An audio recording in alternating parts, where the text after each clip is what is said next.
నమస్కారం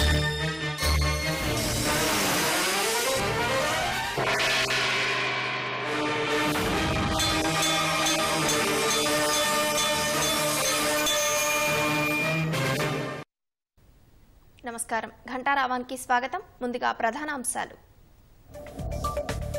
9వ తేదీ వరకు రైతు భరోసా బకాయిలుంటే క్షమాపణ చెబుతా, లేదంటే ముక్కు నేలకు రాస్తారా అని కేసీఆర్ కు రేవంత్ రెడ్డి సవాల్. గ్యారంటీల పేరుతో కాంగ్రెస్ మోసం చేసిందన్న హరీష్ రావు. ఢిల్లీకి మూటలు పంపటంపైనే దృష్టి సారించారని ఆరోపణలు.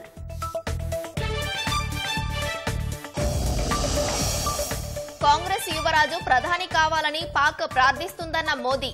రిజర్వేషన్లపై రాహుల్ అండ్ కో తప్పుడు ప్రచారం చేస్తోందని షా మండిపాటు. రాహుల్ ని యువరాజు అని సంబోధించడాన్ని తప్పుపట్టిన ప్రియాంక. రాజులకు రాజు షెహన్షాగా మోదీని అభివర్ణిస్తూ చురకలు. ప్రజ్వల్ రేవన్న సెక్స్ కుంభకోణంలో బయటకొచ్చిన మరికొందరు బాధితులు. నిందితుడి దౌత్య పాస్పోర్ట్ రద్దు చేయాలని ప్రధానికి కర్ణాటక సీఎం విజ్ఞప్తి. రాష్ట్రంలో జొన్న పంట కొనుగోలుకు సిద్ధమైన సర్కార్. తక్కువ ధరకు అమ్ముకోవద్దన్న మంత్రి తుమ్మల.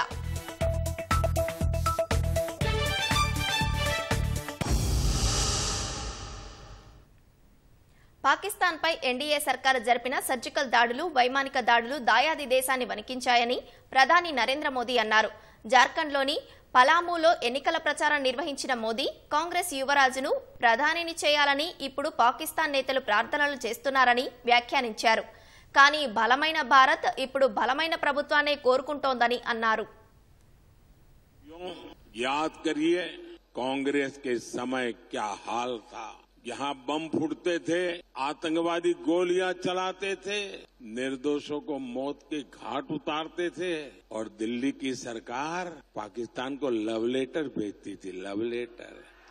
और जब आपने एक वोट दिया ना, उस वोट ने मुझ में इतना दम भर दिया, इतना दम भर दिया, मैंने आते ही कह दिया इनफ इज इनफ, बहुत हो चुका है, अब ये खेल नहीं चलेगा। आज नया भारत डोजियर नहीं भी देता, घर में घुसकर मारता है।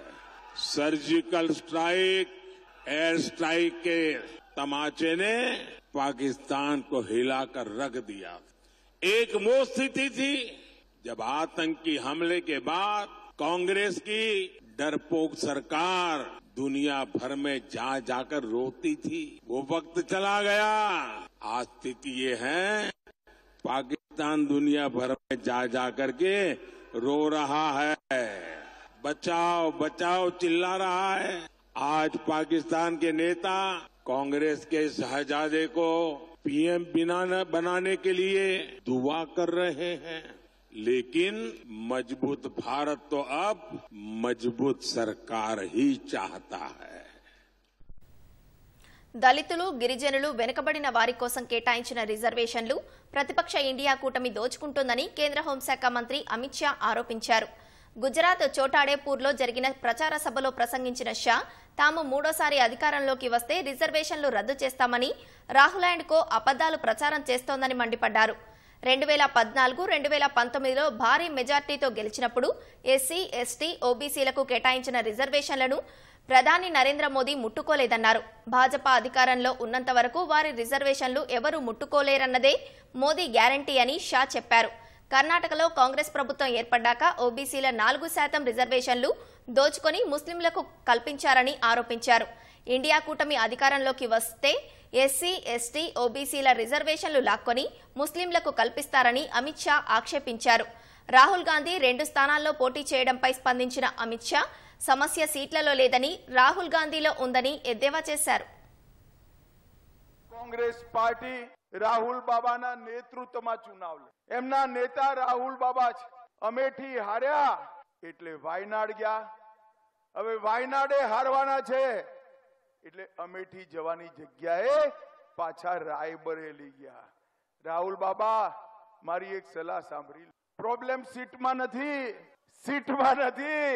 તમારામાં છે રાયબરેલીએ તમે પ્રચંડ બહુમતીથી હારવાના છો.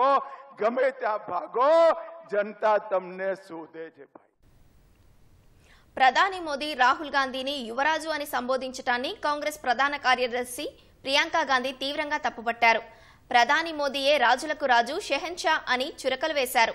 గుజరాత్ ఎన్నికల ప్రచారంలో భాగంగా బనస్కాంతలో జరిగిన సభలో పాల్గొన్న ప్రియాంక గాంధీ ప్రధాని మోదీతో పాటు భాజపాపై తీవ్ర స్థాయిలో విమర్శలు చేశారు. కమలం పార్టీ మరోసారి అధికారం చేపడితే రాజ్యాంగాన్ని మార్చేస్తుందని ఆరోపించారు. ప్రజలకు రాజ్యాంగం కల్పించిన హక్కులను నిర్వీర్యం చేయనుందన్నారు. మహల్లో నివసించే ప్రధాని మోదీ పేదల సమస్యలను ఎలా అర్థం చేసుకోగలడని ప్రియాంక ప్రశ్నించారు. वो मेरे भाई को शहजादा बोलते हैं. मैं उनको बताना चाहती हूँ, ये शहजादे 4000 किलोमीटर पैदल चले हैं. कन्याकुमारी से कश्मीर तक आपकी समस्याओं को सुनने के लिए चले हैं. मेरी बहनों से मिले हैं, मेरे भाइयों से मिले हैं, किसानों से मिले हैं, मजदूरों से मिले हैं और सबसे प्यार से मिलकर पूछा है कि तुम्हारे दिल में क्या मुश्किलें हैं, तुम्हारे जीवन में क्या समस्याएं हैं, उनको हम हल कैसे कर सकते हैं. और एक तरफ आपके शहंशाह नरेंद्र मोदी जी महलों में रहते हैं. आपने कभी टीवी पे उनका चेहरा देखा है? एकदम साफ सुथरा सफेद कुर्ता, एक दाग नहीं है धूल का, एक बाल इधर से उधर नहीं हो रहा है. वो कैसे समझ पाएंगे आपकी मजदूरी, आपकी खेती कैसे समझ पाएंगे? మాజీ ఢిల్లీ కాంగ్రెస్ అధ్యక్షుడు అరవింద్ సింగ్ లవ్లీ భారతీయ జనతా పార్టీలో చేరారు. భాజపా ప్రధాన కార్యాలయంలో కేంద్ర మంత్రి హర్దీప్ సింగ్ పూరి సమక్షంలో ఆయన కాషాయ కండువా కప్పుకున్నారు. ఆయనతో పాటు మాజీ కాంగ్రెస్ ఎమ్మెల్యేలు రాజ్ కుమార్ చౌహాన్, నసీబ్ సింగ్, నీరజ్ బసోయా, మాజీ యూత్ కాంగ్రెస్ ప్రెసిడెంట్ అమిత్ మాలిక్లు కమలం గూటికి వెళ్లారు. ఏప్రిల్ 28న అరవింద్ సింగ్ లవ్లీ డీపీసీసీ చీఫ్ పదవికి రాజీనామా చేశారు. ఆమ్ ఆద్మీ పార్టీతో పొత్తుకు ఢిల్లీ విభాగం అంగీకరించలేదని అప్పుడు అరవింద్ పేర్కొన్నారు. కాంగ్రెస్ పార్టీపై నిరాధార అవినీతి, అక్రమాల ఆరోపణలతోనే ఆప్ ఏర్పాటైనట్లు అరవిందర్ తెలిపారు.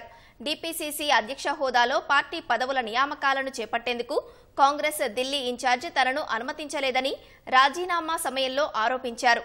ఢిల్లీలో కాంగ్రెస్ కు కేటాయించిన 3 స్థానాల్లోనూ ఢిల్లీ కాంగ్రెస్ తో సంబంధం లేని వ్యక్తులను అభ్యర్థులుగా ప్రకటించారని వాపోయారు. భారత రెజ్లింగ్ సమాఖ్య మాజీ అధ్యక్షుడు బ్రిజ్ భూషణ్ తన కొడుకు కరణ్ భూషణ్ నామినేషన్ సందర్భంగా బల ప్రదర్శనకు దిగారు. కైసర్గంజ్ భాజపా అభ్యర్థిగా బ్రిజ్ భూషణ్ కుమారుడు కరణ్ భూషణ్ నామినేషన్ సందర్భంగా హంగామా సృష్టించారు. 700 ఎస్యూవీలు, 10,000 మంది మద్దతుదారులతో భారీ ఊరేగింపుగా వెళ్లి ప్రచార సభ నిర్వహించారు. ఈ సభకు ఎమ్మెల్యేలు, ఎమ్మెల్సీలు, జడ్పీ చైర్మన్లు, భాజపా నేతలు, అయోధ్యలోని ప్రముఖ అఖాడాలకు చెందిన పెద్దలు హాజరయ్యారు. సభా వేదికపై ఏర్పాటు చేసిన ప్రత్యేకమైన సోఫాలో బ్రిజ్ భూషణ్ తాను రాజులా దర్పం ప్రదర్శించారు. కానీ కుమారుడి నామినేషన్ కార్యక్రమానికి బ్రిజ్ భూషణ్ దూరంగా ఉన్నారు. ఆప్ లోక్సభ ఎన్నికల ప్రచార గీతంపై పంచాయతీ ముగిసింది. తాము సూచించిన మేరకు మార్పులు చేయడంతో ఆప్ ప్రచార గీతానికి ఆమోదం తెలిపినట్లు ఎన్నికల సంఘం ప్రకటించింది. ఆప్ ప్రచార గీతాన్ని ఆ పార్టీ ఎమ్మెల్యే దిలీప్ పాండే స్వయంగా రాసి పాడారు. జైల్ కా జవాబ్ ఓట్సే దేంగే అనే తమ ప్రచార గీతాన్ని ఈసీ బ్యాన్ చేసినట్లు గత నెల 28న ఆప్ ఆరోపించింది. ఆప్ నేతల ఆరోపణలపై స్పందించిన ఢిల్లీ అధికారులు ప్రచార గీతంలో కొన్ని పదబంధాలు, చిత్రాలు ఈసీ మార్గదర్శకాలు, ప్రకటనలు కోడ్ను ఉల్లంఘించేలా ఉన్నందున పలు మార్పులు చేయాలని సూచించారు. తాము సూచించిన మేరకు మార్పులు చేసిన ఆప్ ప్రచార గీతాన్ని ఆమోదించినట్లు అధికారులు తెలిపారు.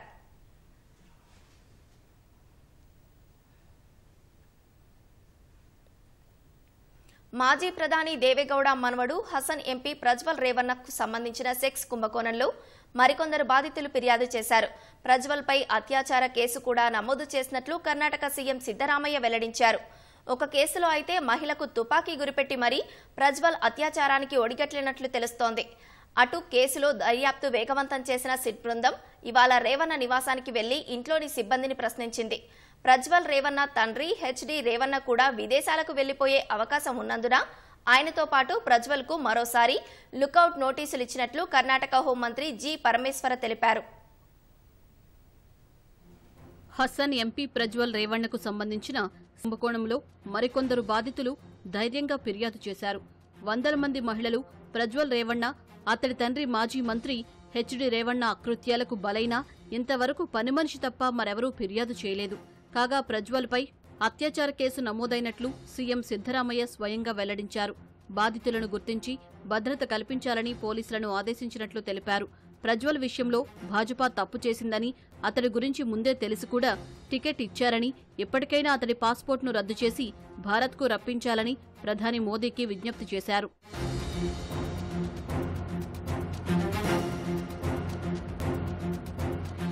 మరోవైపు బాధితులు తెలిపిన వివరాలు దిగ్భ్రాంతి గొలుపుతున్నాయి. ఓ కేసులో జేడీఎస్ పార్టీ నాయకురాలే ప్రజ్వల్కు బలైంది.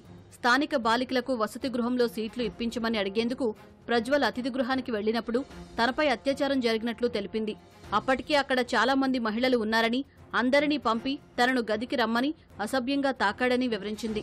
అభ్యంతరం తెలపగా తుపాకీ తీసి తనను, తన భర్తను చంపిస్తానని భయపెట్టి అత్యాచారం చేసినట్లు పేర్కొంది.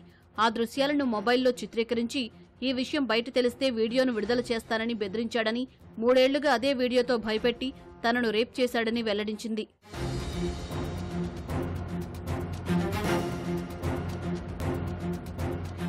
మరో కేసులో బాధితురాలి కుమారుడు నిందితులపై ఫిర్యాదు చేశాడు. తన స్నేహితుడు తన తల్లికి సంబంధించిన వైరల్ వీడియోను చూపించాడని పేర్కొన్నాడు. అందులో ఆమెను ప్రజ్వల్ కట్టేసి అత్యాచారం చేసినట్లు ఉందని వివరించాడు. ఇదే క్రమంలో ఏప్రిల్ 30న రేవణ్ణ దగ్గర పనిచేసే సతీష్ బాబన్న అనే వ్యక్తి వచ్చి తన తల్లిని తీసుకెళ్లాడని, ఆమె ఎక్కడ ఉందో ఇప్పటివరకు తెలియరాలేదని వాపోయాడు. హెచ్డి రేవణ్ణ ఇల్లు, తోటల్లో ఆమె 6 ఏళ్లు పనిచేసిందని, 3 ఏళ్ల క్రితం మానేసి సొంతూరులో కూలికి వెళుతోందని చెప్పాడు. తన తల్లికి ప్రాణహాని ఉందని ఆవేదన వ్యక్తం చేశాడు.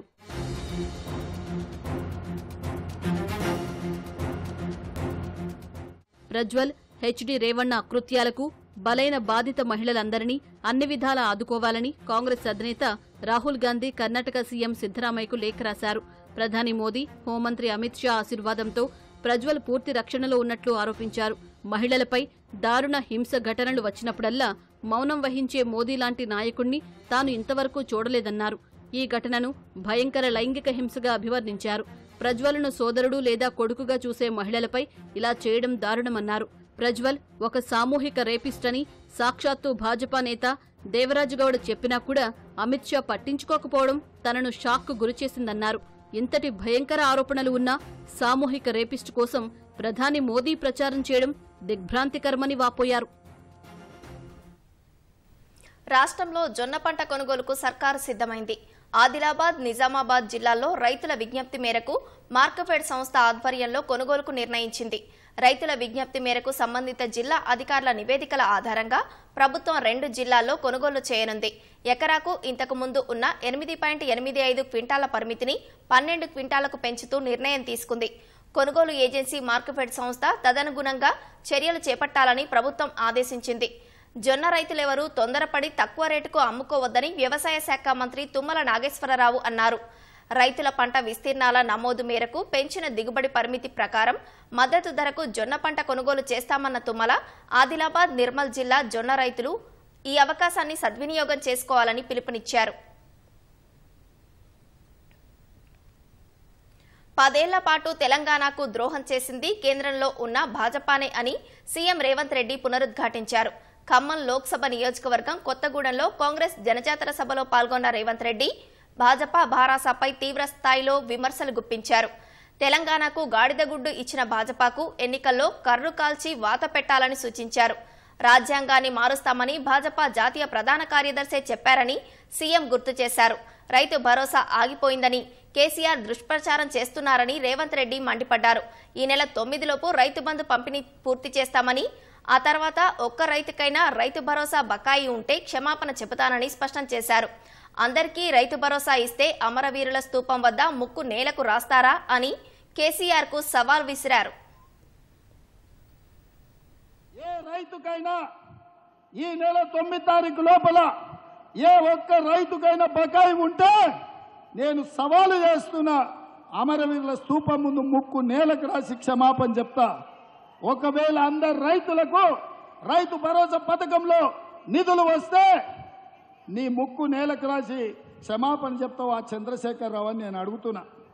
ఇదే కాకుండా అల్లుడు రైతు రుణమాఫీ ఎప్పుడు చేస్తామని నేను ఆ సన్నాయోనికి చెప్పిన 15 ఆగస్టు లోపల చేస్తారా భయ్, నువ్వు చేసిన అప్పులు కడుతున్నా జర కూడా తీసుకోవాలి సంసారాన్ని కడతా అని. నువ్వు 15 ఆగస్టు లోపల చేస్తే నేను రాజీనామా చేస్తే సవాల్ అన్నాడు. సరే మంచిది, రాజీనామా పత్రం జేబులో పెట్టుకో అని మన సిద్దిపేట పోయి చెప్పిన. ఈ సిద్దిపేటకు శనీశ్వరరావు పట్టుకున్నాడు, 15 ఆగస్టు లోపల వదిలిస్తాను. ఇప్పుడు కూడా కొత్తగూడెం నుంచి ఈ శనీశ్వరరావుకు సూటిగా సవాలు విసురుతున్నా, సూటిగా సమాధానం చెప్తున్నా. 15 ఆగస్టు లోపల భద్రాచలం రాముల వారి సాక్షిగా రైతులకు తెలంగాణ రాష్ట్రంలో 2 లక్షల రూపాయల రుణమాఫీ చేసి ఈ రాష్ట్రానికి పట్టిన చీడ పీడ శనీశ్వరరావును సిద్దిపేటలోనే పాతరేసే విధంగా రైతు రుణమాఫీ చేసే బాధ్యత నేను తీసుకుంటా. భాజపా మతాల మధ్య చిచ్చుపెట్టి మతతత్వ రాజకీయాలు చేస్తుందని మంత్రి ఉత్తమ్ కుమార్ రెడ్డి అన్నారు. భాజపా అధికారంలోకి వస్తే రిజర్వేషన్లు తీసివేయడం జరుగుతుందన్నారు. ఎన్నికలు అయిపోయిన తర్వాత రాష్ట్రంలో భారాస కనుమరుగైపోతుందని ఆయన విమర్శించారు. కాంగ్రెస్ పార్టీ భాజపా ప్రతిపాదన జనాభా ప్రతిపాదన రిజర్వేషన్లు కల్పిస్తుందని ఉత్తమ్ కుమార్ రెడ్డి వెల్లడించారు. సూర్యాపేట జిల్లా మఠంపల్లి మండలంలో నిర్వహించిన ఎన్నికల సన్నాహక సమావేశంలో మంత్రి ఉత్తమ్ కుమార్ రెడ్డి, మాజీ మంత్రి జానారెడ్డి పాల్గొన్నారు.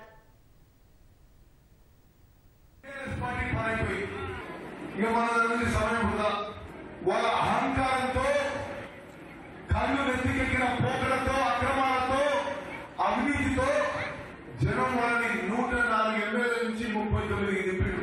5 ఆల్రెడీ కాంగ్రెస్ పార్టీ జరిగింది, ఇంకో 20 మంది జరగబోతున్నారు. ఈ పార్లమెంట్ ఎన్నికల్లో టీఆర్ఎస్ వచ్చే సీట్లు 0. పార్లమెంట్ ఎన్నికల ద్వారా టీఆర్ఎస్ పార్టీ మిగిలినది. ఈ పార్లమెంట్ ఎన్నికల్లో బీజేపీ టీఆర్ఎస్ అభ్యర్థుల డిపాజిట్ గల్లంతో ప్రధానమంత్రి నరేంద్ర మోదీ రోజు తెలంగాణలో అక్కడికి తిరుగుతారు. ఏమంటారు? తెలంగాణ సమాజాన్ని హిందూ ముస్లిం సిక్కు విభజించి రాజకీయ